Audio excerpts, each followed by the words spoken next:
Shrimad Bhagavatam class 247 സ്കന്ധം 10 ആദ്യ ഭാഗത്തിലെ 45-ാമത്തെ അധ്യായം ഉഗ്രസേനന്റെ രാജ്യാഭിഷേകം.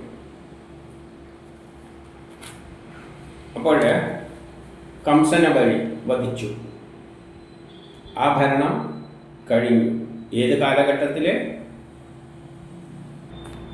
Colonialism കഴിഞ്ഞിട്ട് ലോകം രണ്ടായിത്തീരുന്നു, ചരിത്രം രണ്ടായിത്തീരുന്നു. അപ്പോൾ ലോകത്തിൻ്റെ ഒരു ഭാഗത്ത് രാജഭരണം ദുഷിച്ച രാജഭരണമായിരുന്നു. ജനങ്ങളെല്ലാം കഷ്ടപ്പെടുന്നു.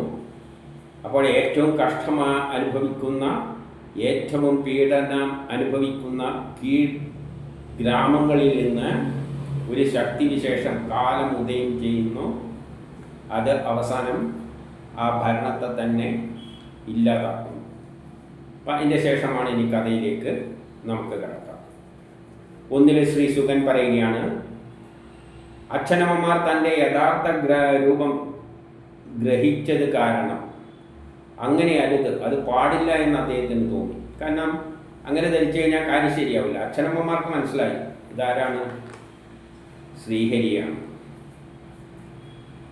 കാരണം അങ്ങനെ പറഞ്ഞതാണല്ലോ കഴിഞ്ഞ അധ്യായം അവസാനിപ്പിച്ചത്. അപ്പം അത് പാടില്ല.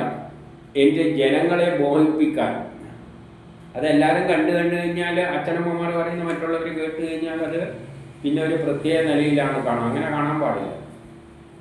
ജനങ്ങളെ മോഹിപ്പിക്കാൻ ഒരു മായയെ പ്രയോഗിച്ചു. എന്ത് മായ? രണ്ടിൽ പറയാണ്. ജ്യേഷ്ഠനോടുകൂടി അച്ഛനമ്മമാരുടെ അടുക്കൽ ചെന്നിട്ട് ആദരവോടെ അച്ഛ അമ്മ എന്നെല്ലാം വിളിച്ചുകൊണ്ട് പറഞ്ഞു. അച്ഛ അമ്മ എന്നെല്ലാം വിളിച്ചുകൊണ്ടാണ് പറഞ്ഞത്. അത് സാധാരണ ഒരു കുട്ടി തന്നെയാണ് നമ്മൾ. അച്ഛ, ഞങ്ങൾ കാരണം ബാല്യം, പൗഗണ്ഡം, കൈശോരം എന്നീ കാലങ്ങളിൽ സുഖങ്ങൾ ഒരിക്കലും ഉണ്ടായില്ല. ഞങ്ങൾ കാരണം അങ്ങേക്ക് ഈ കാലഘട്ടം വരെ, അവസാനം വരെ, ഈ നിമിഷം വരെ ഒരു ഗുണവും ഉണ്ടായില്ല. കഷ്ടപ്പാട് മാത്രമേ ഉണ്ടായിട്ടുള്ളൂ. 4 പറയാണ്, ഭാഗ്യം കെട്ട ഞങ്ങൾ. അതുകൊണ്ട് നമ്മൾ ഭാഗ്യം കെട്ടവരാണ്. അച്ഛനമ്മമാർക്ക് കഷ്ടപ്പാട്, നമ്മൾ മൂലം കഷ്ടപ്പാടാണ് ഉണ്ടായത്. നിങ്ങളുടെ മടിയിൽ ഇരിക്കാൻ അവസരം ലഭിച്ചില്ല. അങ്ങനെ ഭാഗ്യം കെട്ടവരായതുകൊണ്ട് അച്ഛനമ്മമാരുടെ മടിയിലൊന്നും കയറിയിരിക്കാനുള്ള അവസരം നമുക്ക് ലഭിച്ചില്ല. അച്ഛനമ്മമാരുടെ ഗൃഹത്തിൽ താമസിച്ച് ലാളനയേൽക്കാനും പറ്റിയില്ല. അങ്ങയുടെ ലാളനയൊന്നും ഏൽക്കാനാണ് നമ്മൾ വളർന്നത്. സർവപുരുഷാർത്ഥങ്ങൾക്കും കാരണമായ ശരീരം യാതൊരാൾ ജനിപ്പിക്കുകയും വളർത്തുകയും ചെയ്തുവോ? സർവപുരുഷാർത്ഥങ്ങളും അനുഭവിക്കാനുള്ള ശരീരം ആരാണ് ജന്മം നൽകിയിട്ട് വളർത്തുന്നത്? ആ മാതാപിതാക്കളുടെ കടം 100 വർഷം കൊണ്ട് ജീവിച്ചാലും നിറവേറ്റാനാവില്ല. 100 വയസ്സ് വരെ ജീവിച്ചാലും ആ അച്ഛനമ്മമാരുടെ കടം വീട്ടാൻ ആർക്കും പറ്റില്ല. യാതൊരു പുത്രൻ കഴിയുന്നവരായിട്ടുകൂടി യാതൊരു പുത്രൻ ശരീരം കൊണ്ടും ധനം കൊണ്ടും അവർക്ക് ജീവിതാവശ്യങ്ങളെ നിറവേറ്റി കൊടുക്കാതിരിക്കുന്നുവോ? അപ്പോൾ കഴിവുണ്ടായിട്ട് ധനം കൊണ്ടും ശരീരം കൊണ്ടും, ധനം ഉണ്ടെങ്കിൽ ധനവും കൊടുക്കണം, ശരീരം ഉണ്ടെങ്കിൽ ശരീരത്തെ കൊണ്ടും മാതാപിതാക്കളെ സംരക്ഷിക്കുന്നില്ലെങ്കിൽ അവർ പരലോകത്തിൽ തന്നെ മാംസം തന്നെ തിന്നേണ്ടതായി വരും. പരലോകത്തിലെത്തുമ്പോൾ അവരെ കൊണ്ട് സ്വന്തം ശരീരം തന്നെ തിന്നിപ്പിക്കും, മാംസം തന്നെ തിന്നേണ്ടി വരും. ഇനി 7 രക്ഷിക്കാൻ കഴിവുള്ളവരായിട്ടുകൂടി വയസ്സായ അച്ഛനും അമ്മയെയും പതിവ്രതയായ ഭാര്യയെയും കുട്ടിപ്രായമായ മകനെയും ആചാര്യനെയും ബ്രാഹ്മണാദികളെയും ശരണാഗതരെയും നമ്മളെ ശരണം പ്രാപിക്കുന്നവരെയും രക്ഷിക്കാതിരിക്കുന്നവൻ ജീവിതകാലം ജീവിച്ചിരിക്കുന്നുവെങ്കിലും അവൻ ചത്തവിന് സമാനമാണ്. അപ്പം അച്ഛനെയും അമ്മേനെയും ഭാര്യയും മക്കളെയും എല്ലാം പോറ്റേണ്ട ഉത്തരവാദിത്വം അവർക്കുണ്ട്.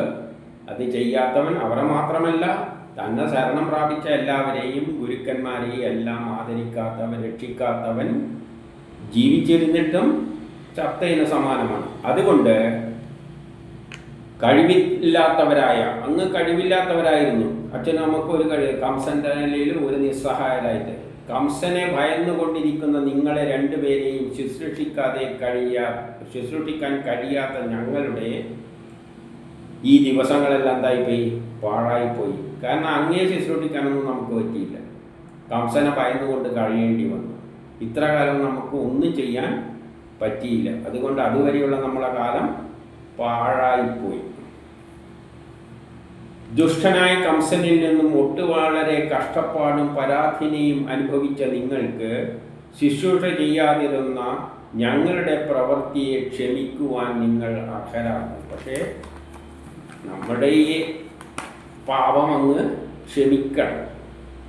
10 ശ്രീശുകൻ പറയുകയാണ്, മായാമയനായ ശ്രീഹരിയുടെ ഇത്തരം വാക്കുകളിൽ മോഹിതരായ ദേവകിയും വസുദേവരും അവരെ മടിയിൽ പിടിച്ചിരുത്തി ലാളിച്ചു, ആശ്ലേഷിച്ചു. അതിനുള്ള അവസരം കിട്ടിയിട്ടില്ലാണ്. അതുകൊണ്ട് മടിയിൽ പിടിച്ചിരുത്തി ഇപ്പോൾ ആശ്ലേഷിക്കാനല്ലേ പറ്റും.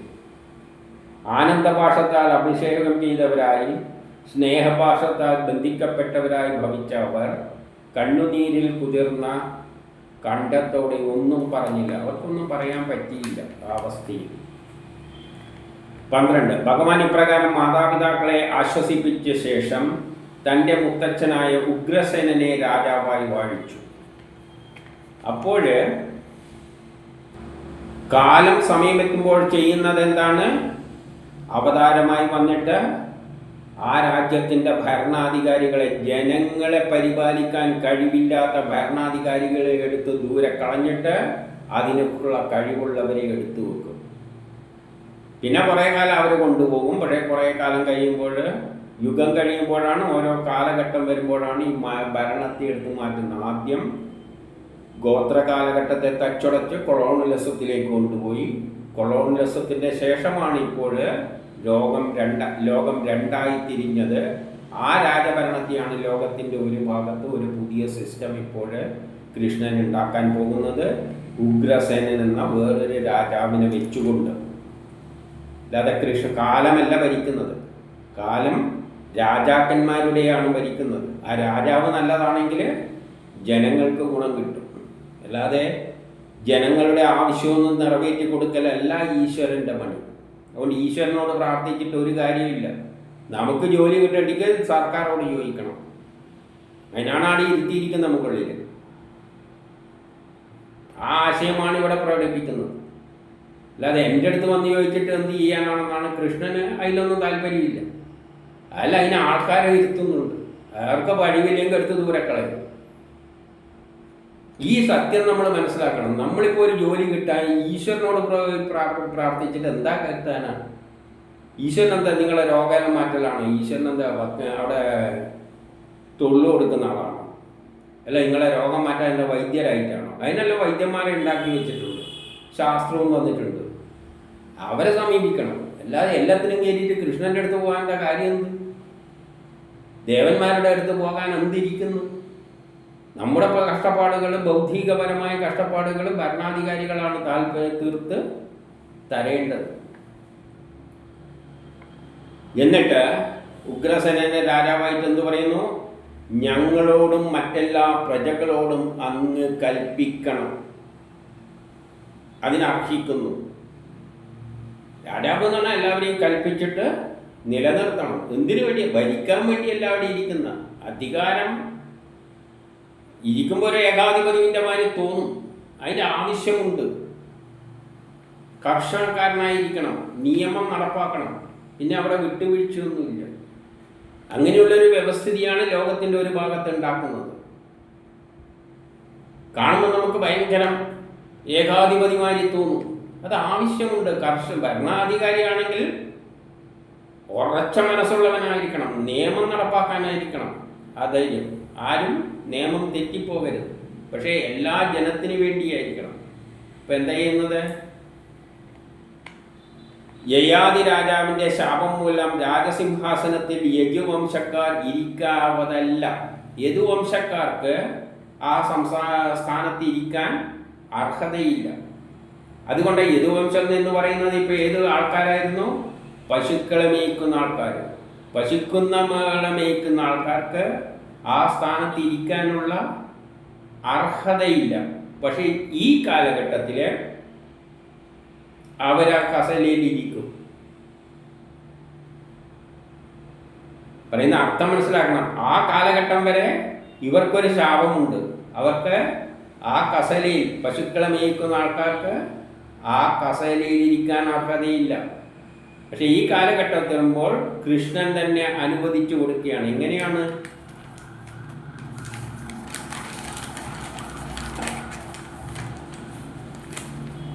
ഞാൻ ഭൃത്യനായി ഭഗവാനെ സേവിക്കുമ്പോൾ, അപ്പോഴും ഞാനായിരിക്കും ഭഗവാനെ, ഉഗ്രസേനനാണ് ഇരിക്കുമ്പോൾ സേവിക്കാൻ ഞാൻ പിന്നിലുണ്ടാവും.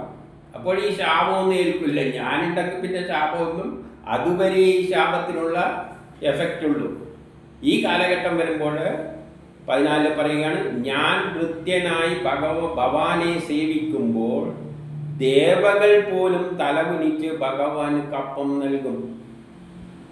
ദേവന്മാർ പോലും തരേണ്ട എല്ലാം മര്യാദയ്ക്ക്, അതായത് അങ്ങനെ ഭരണം നടക്കുമ്പോൾ ആ യദുവംശത്തില് എല്ലാ സൗഭാഗ്യങ്ങളും ജനത്തിന് ലഭിക്കും.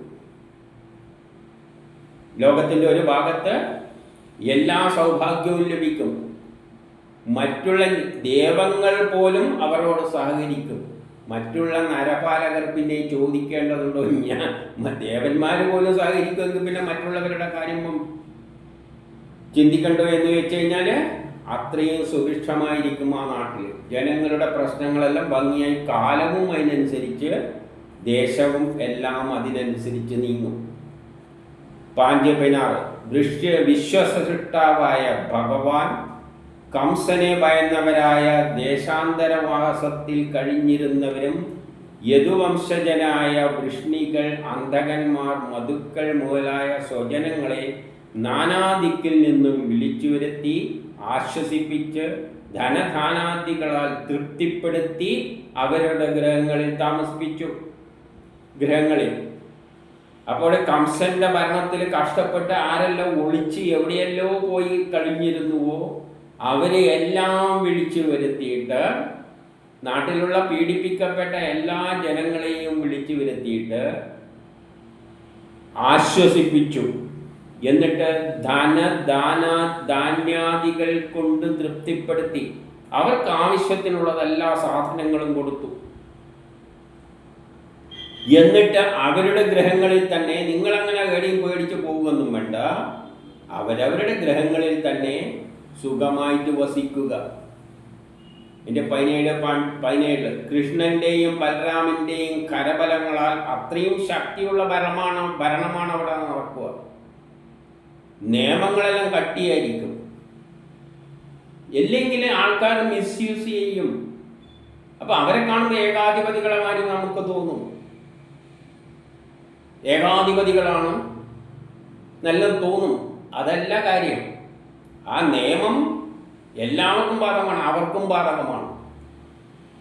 കൃഷ്ണന്റെയും ബലരാമന്റെയും കരബലങ്ങളാൽ. അപ്പൊ കാലമാണ് അവർക്ക് ആ ശക്തി നൽകുന്നത്. കാലമാണ് പിന്നിലിരിക്കുന്നത്. കരബലങ്ങളാൽ സംരക്ഷിക്കപ്പെട്ടവരായി താപമകന്ന്, ആ ജനങ്ങളുടെ എല്ലാം താപം, കഷ്ടപ്പാട്, ദുരിത, പാപങ്ങളെല്ലാം അകന്ന് മനോരഥം സാധിച്ചവരായി, അവരുടെ മനസ്സിനനുസരിച്ച് ഒരു ജീവിത നിലവാരം, കൃതാർത്ഥരായി ഭവിച്ച് അവരവരുടെ ഗൃഹങ്ങളിൽ സുഖിച്ചു. അവരവരുടെ ഗൃഹത്തിൽ സുഖമായി വസിക്കാൻ തുടങ്ങി, ഒരു കഷ്ടപ്പാടും ഇല്ലാതെ. ഇനി 18 എപ്പോഴും സന്തോഷം കൊണ്ടിരുന്ന, കാന്തി കലർന്ന, എല്ലാവരും സന്തോഷത്തിലാണ്, കാന്തി കലർന്നാണ്, എല്ലാവരും സുന്ദരമാണ്, പിച്ചക്കാരൊന്നും ഇല്ല. അതേ ഒരു കുടുംബത്തെ അങ്ങനത്തെ പോലെയുള്ള ഒരു വ്യവസ്ഥിതിയാണ് കൃഷ്ണൻ ലോകം വിഭാവനം ചെയ്യുന്നത്. കാന്തി കലർന്ന് കാരുണ്യത്തോടുകൂടി, എല്ലാവരും കരുണയോടുകൂടിയാണ് ജീവിക്കുക. മന്ദഹാസം കൊടുക്കുക.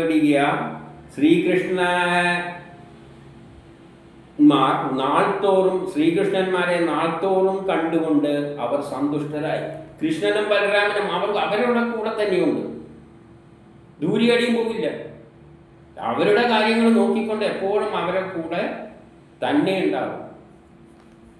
എന്നിട്ട് 19 പിന്നെ നമ്മൾ ഏറ്റവും പ്രധാനപ്പെട്ട ഒരു കാര്യം പറയാണ്, അവിടെ വയോധികന്മാരും അടിക്കടി കൃഷ്ണന്റെ മുഖകമലത്തിലെ അമൃതരസത്തെ കണ്ണുകളാൽ പാനം ചെയ്ത് യുവാക്കളെ പോലെ പരിണമിച്ചു. വയസ്സന്മാർ പോലെ യുവാക്കളെ പോലെ കൃഷ്ണന്റെ സംരക്ഷണത്തിൽ കഴിഞ്ഞുകൂടി. വയസ്സന്മാരുടെ അവസ്ഥ ഇവിടെ അറിയാലോ, മക്കൾ പോറ്റണം, മക്കൾ തിരിഞ്ഞു നോക്കണം, മക്കൾക്ക് ജീവിക്കാൻ തന്നെ വഴിയില്ല, പിന്നെയാണ് അച്ഛനമ്മമാരെ പോറ്റുന്നത്. അവർക്കോ ദാരിദ്ര്യമാണ്, കഷ്ടപ്പാടാണ്. അതൊന്നുമല്ല ലോകം. ഒരു കുടുംബത്തിലെ അംഗത്തെ പോലെ പ്രായമായവരും എല്ലാം സന്തോഷത്തോടു കൂടി ജീവിക്കുന്ന ഒരു വ്യവസ്ഥിതിയാണ് കൃഷ്ണൻ വിഭാവനം ചെയ്യുന്നത്. ഒരു കുടുംബത്തിലെ വയസ്സന്മാരുണ്ടെങ്കിൽ എടുത്ത് ദൂരക്കളയണം.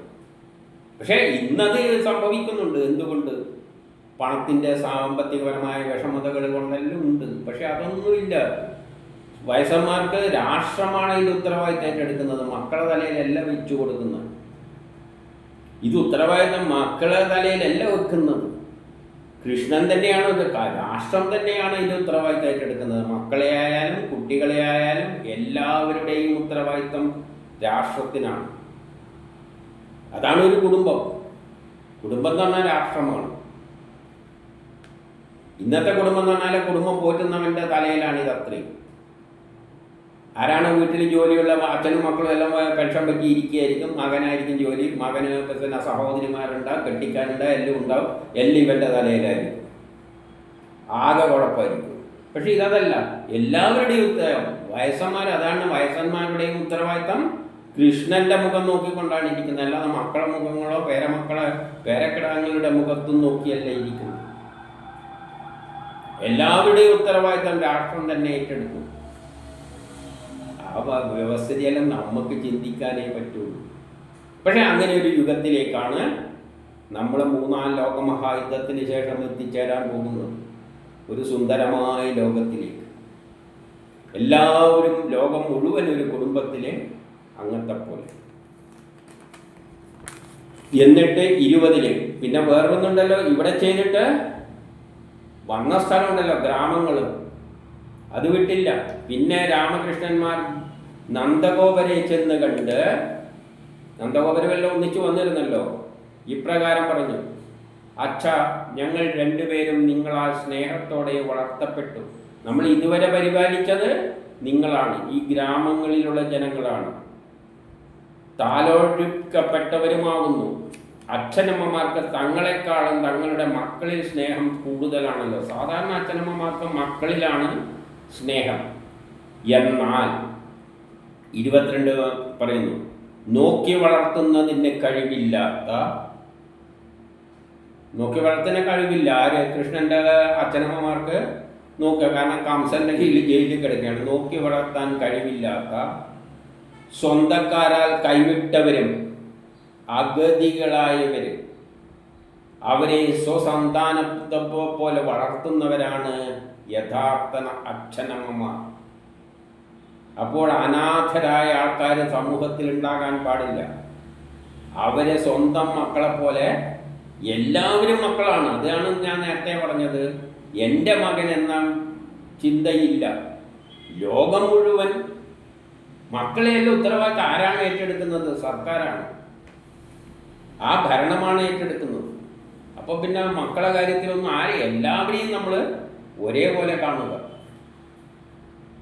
അപ്പോൾ അതാണ് ഇവിടെ പറയുന്നത്. അങ്ങനെയുള്ളവരെ, അഗതികളായ മക്കളെ പരിപാലിക്കുന്നവരാണ് യഥാർത്ഥ അച്ഛനമ്മമാർ. എന്നിട്ടോ 23 അച്ഛാ, നിങ്ങളെല്ലാം ഗോകുലത്തിലേക്ക് പോയിക്കൊണ്ടാലും, നിങ്ങളല്ലേ നിങ്ങളെ നാട്ടിലേക്ക്, ഗ്രാമത്തിലേക്ക് പോവുക. ഞങ്ങൾ ഇവിടുത്തെ ബന്ധുമിത്രാദികൾക്ക് സൗഖ്യമുണ്ടാക്കിയ ശേഷം, നമ്മളിവിടെയുള്ളവർക്കെല്ലാം സൗഖ്യമുണ്ടാക്കിയ ശേഷം സ്നേഹത്താൽ ദുഃഖിതരായ നിങ്ങളെ കാണുവാൻ വരുന്നതാണ്. പിന്നെ നിങ്ങളെ കാണാൻ നമ്മൾ ഉടനെ അങ്ങോട്ട് എത്തും, മറക്കില്ല. പിന്നെ നന്ദഗോപർക്കും മറ്റും വസ്ത്രങ്ങൾ, ആഭരണങ്ങൾ, ഓട്ടുപാത്രങ്ങൾ മുതലായവ ആദരപൂർവ്വം നൽകി. അവർക്കെല്ലാം ആദരപൂർവ്വം ഈ വസ്തുക്കളെല്ലാം കൊടുത്തയച്ചു. കാരണം അവർക്കും വേണ്ടത് നൽകി.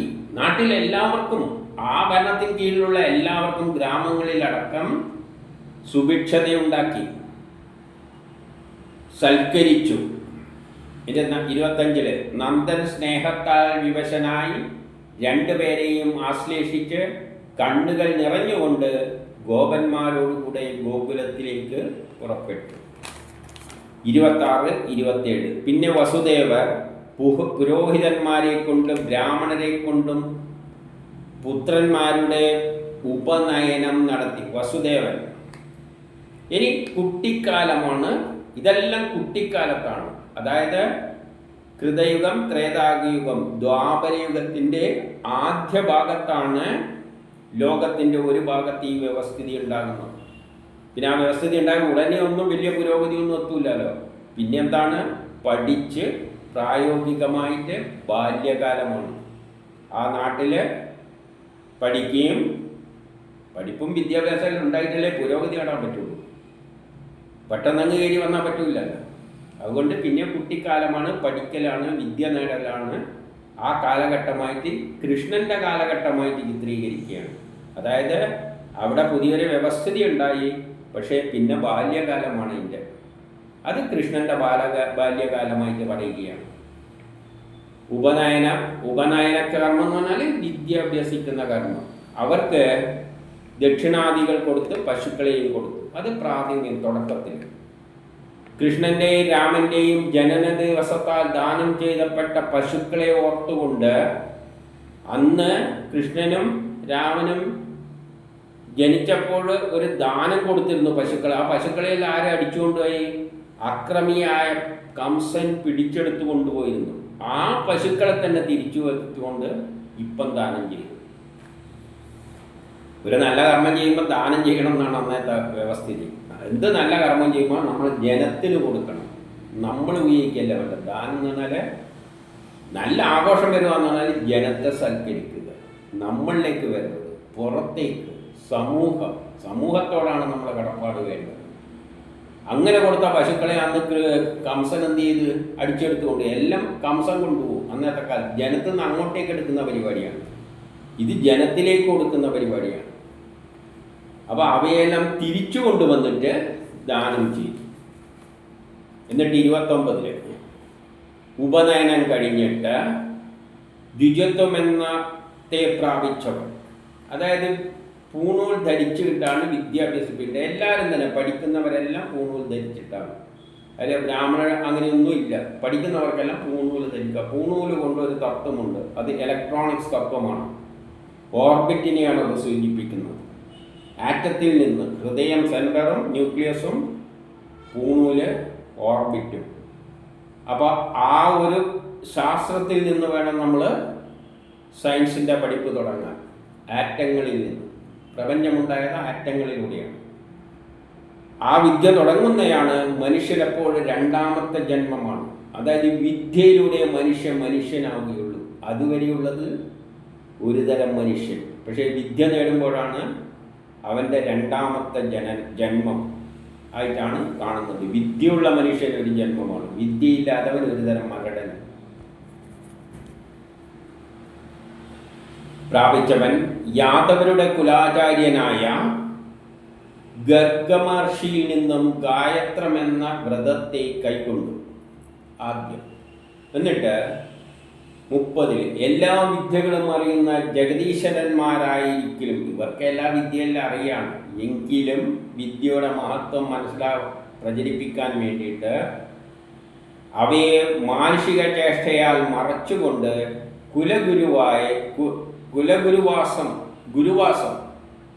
ഗുരുകുലവാസം ഇച്ഛിച്ചുകൊണ്ട്, ഗുരുവിൻ്റെ കൂടെ താമസിക്കാൻ ഇച്ഛിച്ചുകൊണ്ട് സന്ദീപനി എന്ന ആചാര്യനെ സമീപിച്ചു.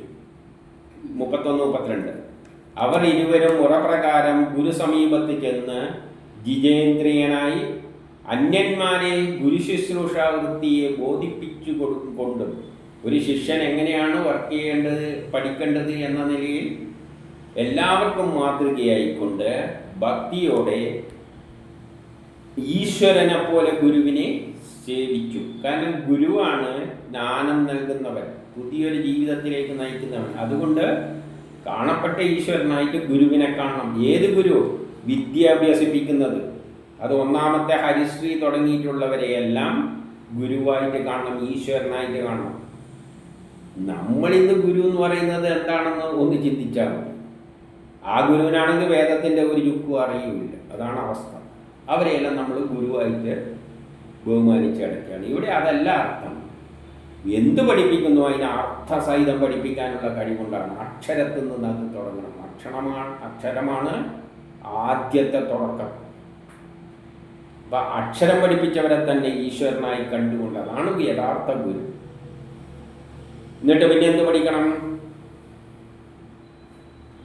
അവരുടെ സ്നേഹ ശുശ്രൂഷയിൽ സംതൃപ്തനായ ആചാര്യൻ 6 ശാസ്ത്രങ്ങളെയും ഉപനിഷത്തുക്കളെയും എല്ലാം കൂടി എല്ലാ വേദങ്ങളെയും ചൊല്ലിക്കൊടുത്തു. വേദം എന്ന് പറഞ്ഞാൽ ശാസ്ത്രം, പൂർണ്ണ സയൻസ് പുസ്തകമാണ് വേദം. വേദത്തിലില്ലാത്ത സയൻസ് ഇല്ല. 34. പിന്നെ ധനുർവേദം, ധർമ്മശാസ്ത്രം, മീമാംസ, പിന്നെ തർക്കശാസ്ത്രം, രാജനീതിയും എല്ലാം ചൊല്ലിക്കൊടുത്തു. സമസ്ത വിജ്ഞാനങ്ങളുടെയും പ്രവർത്തകന്മാരും രാജാതിരാജന്മാരുമായ അവർ ഇരുവരും ഒരിക്കൽ ചൊല്ലിക്കൊടുത്തതിനെ മുഴുവനും വഴി പോലെ ഗ്രഹിച്ചു. ചൊല്ലിക്കൊടുത്തത് അതേപോലെയല്ല, അതിൻ്റെ അർത്ഥസഹിതം അവർ ഗ്രഹിച്ചു. പിന്നെന്ത് ചെയ്ത്? വെറും ജ്ഞാനം മാത്രം മതിയോ? പോരാ. 36. അവർ 64 രാപ്പകലുകളിലായിട്ട് 64 കലകളെ അഭ്യസിച്ചു. കലകളും എല്ലാം ഈ ലോകത്തിന് ആവശ്യമാണ്. പിന്നെ ഗുരുദക്ഷിണയായിട്ട് ആചാര്യനോട് അഭിപ്രായം ചോദിച്ചു. ഗുരുദക്ഷിണ തന്നെയാണല്ലോ, പഠിപ്പെല്ലാം കഴിഞ്ഞല്ലോ. 37. ആചാര്യൻ അവരുടെ ആശ്ചര്യകരമായ മഹിമയെയും സാധാരണമല്ലാത്ത കഴിവിനെയെല്ലാം കണ്ടുകൊണ്ട് ഇവർ മനുഷ്യന്മാരൊന്നുമല്ല, ആ കഴിവൊന്നുമല്ല എന്ന് മനസ്സിലാക്കിയിട്ട് പത്നിയോട് ആലോചിച്ച ശേഷം പ്രഭാസ തീർത്ഥത്തിൽ വെച്ച് മഹാസമുദ്രത്തിൽ മുങ്ങിപ്പോയ പുത്രനെ ഗുരുദക്ഷിണയായിട്ട് ആവശ്യപ്പെട്ടു. ഗുരു ആവശ്യപ്പെട്ടത്, ഗുരുവിൻ്റെ പുത്രൻ നഷ്ടപ്പെട്ടു പോയിട്ടുണ്ട്, അവനെ സമുദ്രം വിഴുങ്ങിയിട്ടുണ്ട്, അവനെ തിരിച്ചു കൊടുക്കണമെന്നാണ്. 38. ഉടൻ തന്നെ രതികന്മാരായ അവർ അങ്ങനെ തന്നെ എന്ന് പറഞ്ഞ് തേരിൽ കയറി പ്രഭാസതീരത്തിൽ ചെന്ന് സമുദ്രതീരത്തിൽ കുറേ നേരം ഇരുന്നു. ആ തീരത്ത് പോയിട്ട് അടിയിരുന്നു. സമുദ്രരാജൻ അറിഞ്ഞുകൊണ്ട് അവിടെ വന്ന് അവരെ ആരാധിച്ചു. സമുദ്രത്തിൻ്റെ തീരത്ത് ഇരുന്നപ്പോൾ സമുദ്രരാജാവ് വന്നു. ഈ ഇതെല്ലാം കഥയിൽ വെച്ച് കാച്ചുന്നതാണ്. ആ സ്ഥലത്ത് വെച്ച് ഏതൊരു തിരമാലയാലാണോ ഒരു കുട്ടി അങ്ങയാൽ ഗ്രഹിക്കപ്പെട്ടത്, അങ്ങയുടെ ഏതോ ഒരു കുട്ടീനെ എടുത്തു കൊണ്ടുപോയിട്ടുണ്ട്, അങ്ങയുടെ തിരയാണ്, അവൻ ഞങ്ങളുടെ ഗുരുവിൻ്റെ കുട്ടിയാണ്, അതുകൊണ്ട് അതിവേഗം അവനെ തിരിച്ചു നൽകിയാലും എന്ന് പറഞ്ഞു. ഭഗവാൻ പറഞ്ഞു അവനെ ഉടനെ നമുക്ക് തിരിച്ചു തരണം. അപ്പോൾ സമുദ്ര രാജാവ് പറയുകയാണ്, ഞാൻ ഒരു ഗുരുപുത്രനെ ഒന്നും കൊണ്ടുപോയിട്ടില്ല, ഞാനിവിടെ ഗുരുപുത്രനെ ഒന്നും അടിച്ചുകൊണ്ട് പോയിട്ടില്ല. ജലാന്തർഭാഗത്ത് പഞ്ചജനൻ എന്നു പേരായ ഒരു അസുരനുണ്ടായിരുന്നു, അവനാണ് കൊണ്ടുപോയത്. അവൻ കൊണ്ടുപോയതായിരിക്കും. ആ അസുരൻ ശംഖുരൂപം ധരിച്ചിരിക്കുന്നുണ്ട്, അവിടെ ഒരു ശംഖിരിക്കുന്നുണ്ട്. അത് കേട്ട് കൃഷ്ണൻ വെള്ളത്തിനടിയിൽ പോയി അവനെ കൊന്ന ശരീരം അവൻ്റെ വയറ്റിൽ നോക്കിയപ്പോൾ കുട്ടീനെ ഒന്നും കണ്ടില്ല. പിന്നെ ആ ശംഖു എടുത്തിട്ട് ഇങ്ങോട്ട് പോന്നു.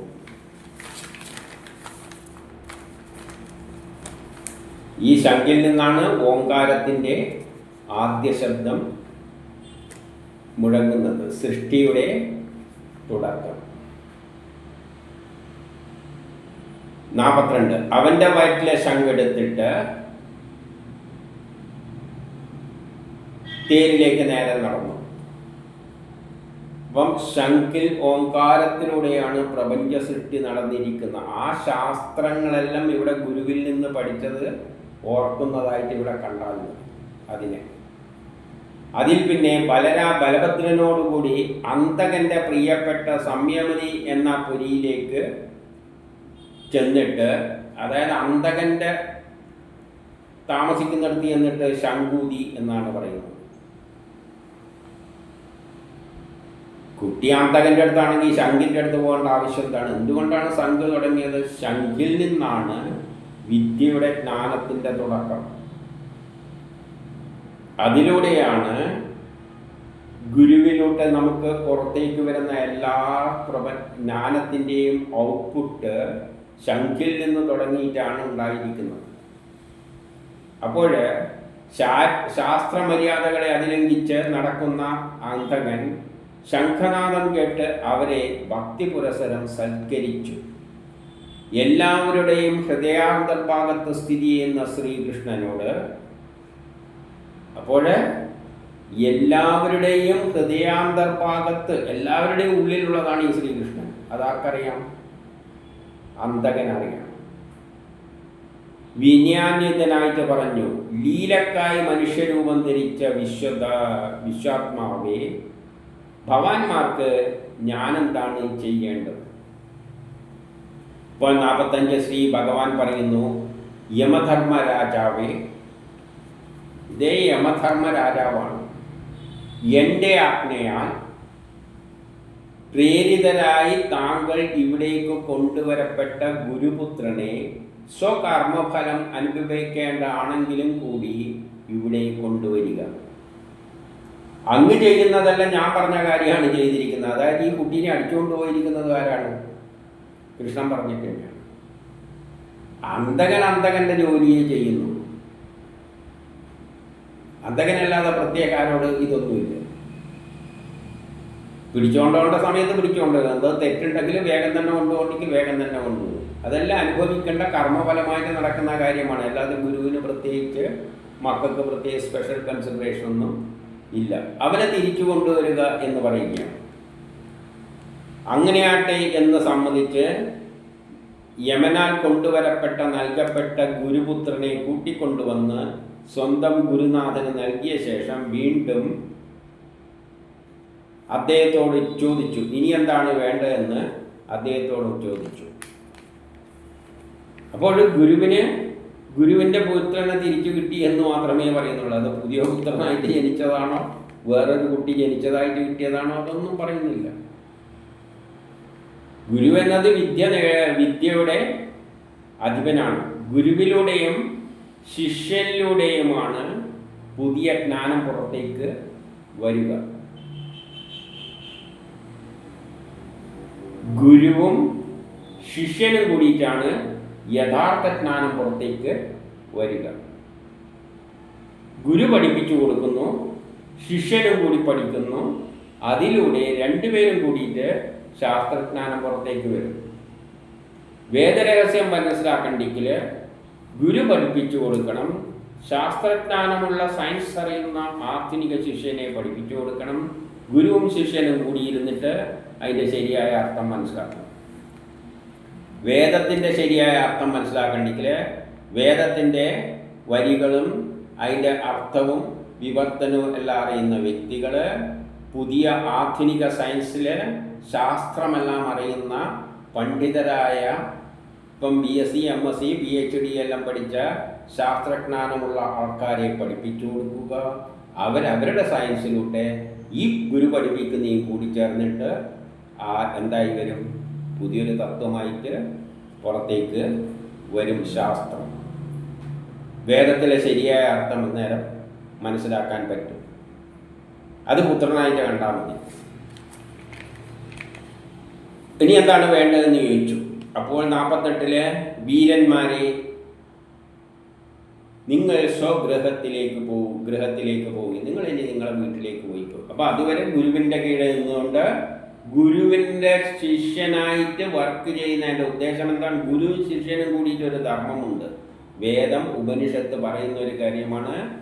ഗുരു പൂർവ്വവർണവും മറ്റേ വർണവും എല്ലാമായിട്ട് അതിൻ്റെ സന്തതിയായിട്ടാണ് പുതിയ ജ്ഞാനം പുറത്തേക്ക് വരുക. ഗുരു പഴയത് പഠിപ്പിച്ചു കൊടുക്കുന്നു, ശിഷ്യൻ പുതിയ അദ്ദേഹത്തിൻ്റെ കാലഘട്ടത്തിലെ ശാസ്ത്രജ്ഞാനവും ഉപയോഗിച്ചുകൊണ്ട് അതിൽ നിന്നും സത്യത്തെ കണ്ടെത്തുന്നു. അതാണ് കുട്ടികളായിട്ട് പുറത്തേക്ക് വരുന്നത്. ഇനി നിങ്ങൾ നിങ്ങളുടെ വീട്ടിലേക്ക് പോയി കേൾക്കുക. നിങ്ങൾക്ക് കീർത്തി ഉണ്ടാകട്ടെ. പരലോകത്തിൽ പഠിച്ച വിദ്യകൾ കാലപ്പഴക്കം കൊണ്ട് പതറിപ്പോകാതിരിക്കുക. അപ്പം ഗുരു ഉപദേശിക്കുന്ന എന്താണ്? ഇഹലോകത്തിലും പരലോകത്തിലും എല്ലാം നിങ്ങൾ ഈ കർമ്മങ്ങൾ അനുഷ്ഠിക്കണം. എന്ത് വേണം? പഠിച്ച കാര്യങ്ങൾ പ്രയോഗത്തിൽ വരുത്തണം. അങ്ങനെ പ്രയോഗത്തിൽ വരുത്തുമ്പോൾ കാലപ്പഴക്കം കൊണ്ട് പതറിപ്പോകരുത്. പഠിച്ച ജ്ഞാനം എപ്പോഴും ഉരുവിട്ടുകൊണ്ട് പുതിയ കാലഘട്ടത്തിൽ പ്രയോഗിച്ച് വെച്ചുകൊണ്ട് മാറ്റുരച്ചുകൊണ്ട് മുന്നോട്ടേക്ക് കൊണ്ടുപോകണം. വേദങ്ങളിലെ ജ്ഞാനം മുഴുവൻ നഷ്ടപ്പെട്ടു പോയത് പഴയ കാലഘട്ടത്തിൽ നശിച്ചു പോയി. പക്ഷേ പുതിയ ആൾക്കാരിലൂടെ അതിനെ പിന്നെ ഉദ്ധരിച്ചുകൊണ്ട് മുന്നോട്ടേക്ക് പോകണമെന്നാണ് പറഞ്ഞു കൊണ്ടുവരുന്നതിൻ്റെ സാരം. ഇങ്ങനെ ഗുരുവിൽ ആജ്ഞാപിക്കപ്പെട്ട അവർ വായുവേഗം മേഘഗർജനമുള്ള തേരിൽ കയറി, വളരെ വേഗത്തിൽ മേഘത്തിൻ്റെ ഗർജനത്തോടു കൂടിയുള്ള തേരിൽ കയറി സ്വനഗരിയിലേക്ക് പോയി. 50 വളരെ ദിവസം കാണാതിരുന്ന പ്രജകളെല്ലാം രാമകൃഷ്ണന്മാരെ കണ്ടിട്ട് കാണാതെ പോയ മുതൽ കണ്ടെത്തിയ പോലെ സന്തോഷിച്ചു. അപ്പോൾ രാമകൃഷ്ണന്മാർ ഭരണത്തിൻ്റെ ചുക്കാൻ പിടിക്കുന്ന, യഥാർത്ഥത്തിൽ ഉഗ്രസേനനാണ് ഭരിക്കുന്നതെങ്കിലും കാലമാണ് അവനെ കൊണ്ട് അവിടെ ഇരുത്തിയതും അവനിലൂടെയെല്ലാം ജയിക്കുന്നതും. അവരെപ്പോഴും പ്രജകളുമായിട്ട് എപ്പോഴും ലിങ്ക് ചെയ്തിട്ടാണ് നിൽക്കുന്നത്. പ്രജകളെ വിട്ടിട്ട് ദൂരെ പോകുന്ന പരിപാടിയില്ല. കാരണം പ്രജകളെ പ്രശ്നങ്ങൾ അപ്പം മനസ്സിലാക്കിയിട്ട് പരിഹരിക്കുകയാണ് ഭരണാധികാരികളുടെ ഉത്തരവാദിത്തം.